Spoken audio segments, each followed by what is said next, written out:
En las últimas horas, el sub-20 de Mascherano quedó eliminado del torneo de Esperanzas de Toulon y acá vamos a hablar acerca no solamente del desempeño que tuvieron este Maurice Rebelo, sino además de algunas cosas que tienen que ver con Mascherano y cómo se lo tomó en redes sociales esta eliminación. En primer lugar, les quiero agradecer por toda la banca de los últimos días. Es increíble la cantidad de visitas en Twitter, en Instagram y también por supuesto acá. En Instagram y Twitter me pueden encontrar como Giaco Juli. Ahí subimos toda información de la selección argentina las 24 horas y acá en YouTube una locura. O sea, hubo alrededor de 800.000 visitas en todo junio, lo cual es una barbaridad. Pero les quería contar algo porque hay alguien que no para a pesar de que terminó la gira y es Scaloni. En estas horas, para los que no tienen Twitter, se difundió un hilo que hizo Pablo Carrozo, un periodista que seguramente conocerán, que contó, les quiero contar una situación que he vivido esta mañana con una de las personas que más felices nos hizo en los últimos tiempos. Contaba y bueno, mostró cómo Scaloni estaba tomando un café en Pamplona, en la estación de Pamplona. O sea, el chabón había terminado la gira, terminó la mini pretemporada que se armó con la selección argentina y seguía estudiando y viendo rivales e informándose y todo. Después se lo vuelve a cruzar en el avión y comenta a Pablo Carrozo, este periodista, que no tiene por qué chamullar la realidad, hasta sacó fotos, mostró todo, lo irán viendo en pantalla. Además contó que en el avión de vuelta se puso a ver el Uruguay-México, donde recordemos Uruguay venció por 3-0 a México y México futuro rival de Argentina en la fase de grupos. El líder de la escaloneta sigue de la forma más comprometida posible, sigue fortaleciendo de alguna manera los conceptos a tratar en los próximos meses. Se viene ya la preparación, la recta final para Qatar 2022. Ya pasamos lo que son los partidos más importantes, ya pasamos los encuentros definitorios. Ahora tocará algún amistoso contra Brasil y poco más, porque después ya en noviembre tenemos el Mundial y la realidad que ver cómo trabaja Scaloni las 24 horas para darle lo mejor al equipo es,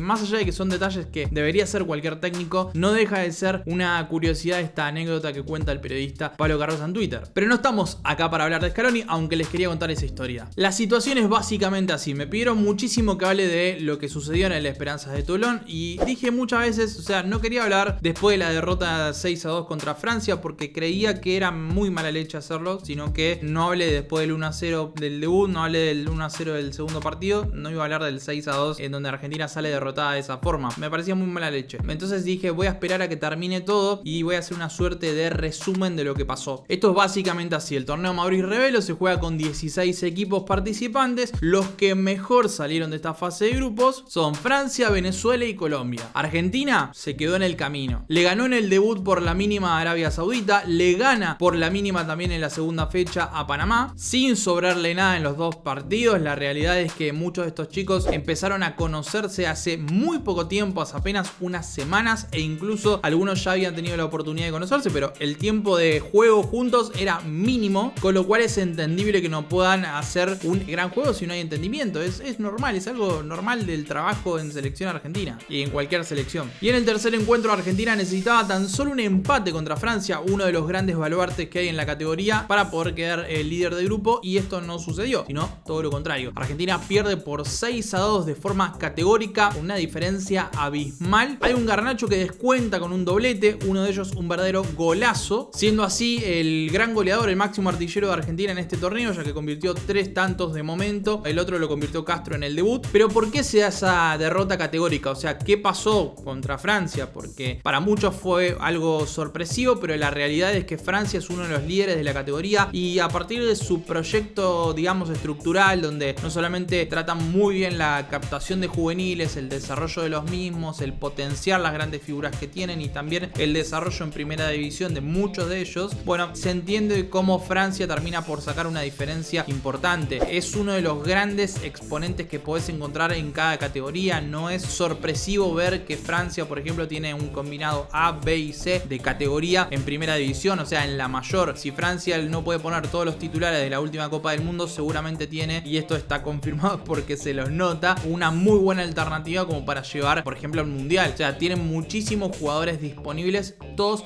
de alta calidad. Para que se den una idea, Hugo Ekitike es una de las grandes figuras del equipo francés y jugó muy bien contra Argentina, fue el delantero en el equipo. En las últimas horas se supo que este delantero, que hizo 10 goles en 24 partidos de Ligue 1, o sea, la liga francesa donde juegan Messi, Mbappé, Neymar, o sea, la primera división francesa, este tipo está en negociaciones con Newcastle y se habla más o menos de una transferencia de más de 30 millones más bonus de 10 millones, una cosa así. El tipo ya está por pasar a la Premier League. En primera división división, ya tiene bastantes partidos en primera y juega contra rivales argentinos que aún están siendo revelación de un campeonato primavera italiano, jugando sus primeros encuentros, sus primeros minutitos en Premier League. O sea, hay una diferencia notable en ese sentido. Y además, y no menor, esto es muy importante atender, la diferencia física que se vio entre ambos seleccionados es notable y tiene que ver con la edad. Muchos de los chicos que juegan en Francia, o sea, el arquero, el lateral izquierdo, si mal no recuerdo, el central izquierdo, los tres, 20 años. El lateral derecho, el central derecho, 19. A Cleuché, por ejemplo, una de las grandes figuras francesas,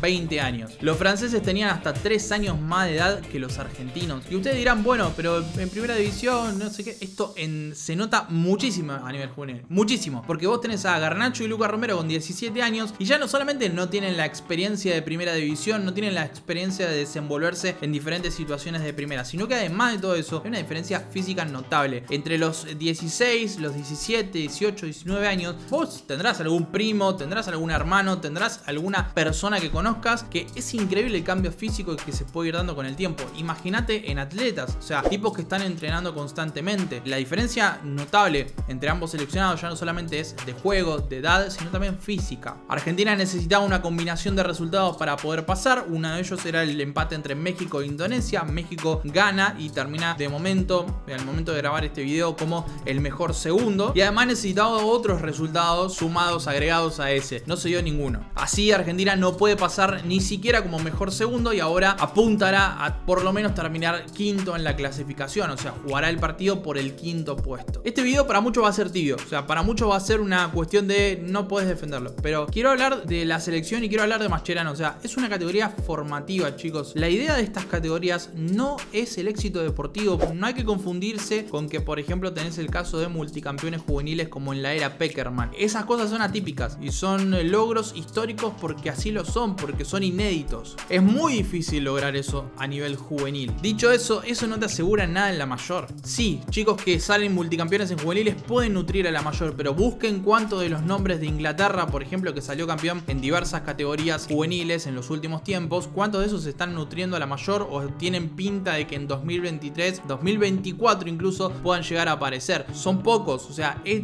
una categoría formativa donde los chicos se van desenvolviendo de la mejor manera posible, asimilando conceptos, incluso conociendo futuros compañeros de la selección argentina. Es un trabajo del día a día, es un trabajo de formación, no de búsqueda de éxito deportivo. Después sí hay cosas que podemos discutir, o sea, podemos hablar del nivel, podemos hablar de la diferencia, podemos hablar del proyecto estructural argentino, podemos hablar de lo que tengan ganas. Pero la realidad es que Argentina tiene muchas figuras jóvenes a destacar, ya no solamente en el fútbol argentino, que tengo ganas de hacer un video pronto con alguno de los convocados y otros más también, sino los llamados europíes, por ejemplo Franco y Valentín Carboni. Franco jugando en el Inter muy bien, además está Valentín, que es un enganche excelente, un gran jugador que fue elegido revelación en el último campeonato primavera. Soulé, tenés a Luca Romero, tenés a Garnacho por supuesto, Nico Paz, Geralnik, muchos de ellos convocados por Scaloni en la mayor incluso para poder entrenar con el sub-20. Acá no van a encontrar bardeadas a Mascherano, o sea, por más que piense lo que piense, o sea, sí van a encontrar críticas. O sea, yo creo que tratar de piedra a un tipo que ganó absolutamente todo me parece cuanto menos ser un boludo.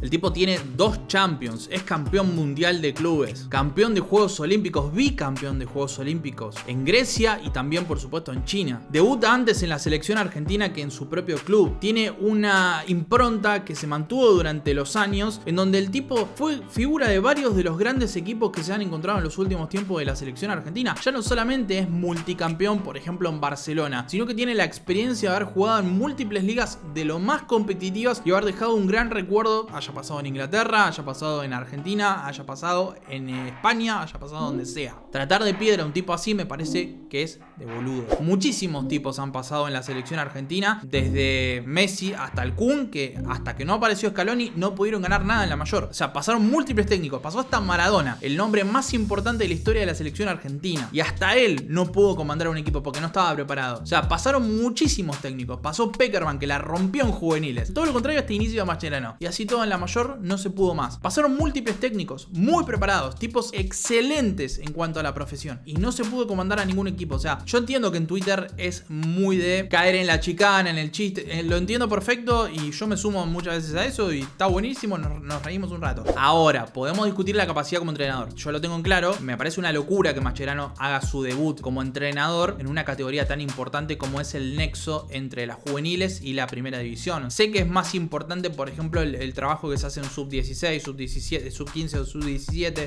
O sea, el trabajo con más chicos, donde tienen que empezar a comprender conceptos de mayor sin serlo. Lo entiendo, que eso es más complicado. Pero me parece que Scaloni y su debut en la selección argentina, siendo nadie, porque Scaloni no era nadie en la selección argentina, por más que haya jugado un mundial, por más duro que sea, no era nadie. Pero cuando llega a la mayor y se habla de inexperimentado, de debut en la mayor y lo que sea, Scaloni ya tenía una cierta experiencia en cuerpos técnicos. Ya sea en tareas de ojeo a rivales, ya sea en tareas de entrenamiento, ya sea en tareas de ser el nexo con el grupo, entender las necesidades de cómo se desenvuelve un grupo, por ejemplo, de selección argentina en un mundial, como pasó en el último. Scaloni tenía esa experiencia. Mascherano no. Mascherano está debutando a partir de su experiencia como jugador y su experiencia con diversos entrenadores de muchísima categoría. Y esos son pergaminos que, en mi opinión, me parece, no son aptos para debutar en una selección juvenil. O sea, no suelo sentenciar tan fuerte estas cosas en el canal porque creo que cada uno tiene su experiencia que uno no conoce. O sea, capaz Mascherano es un gran entrenador a futuro y yo creo que seguramente lo sea. Yo creo que Mascherano en algún momento la va a romper como entrenador. Pero me parece a mí, desde afuera, desde lo que vemos, desde lo que uno observa. A ver,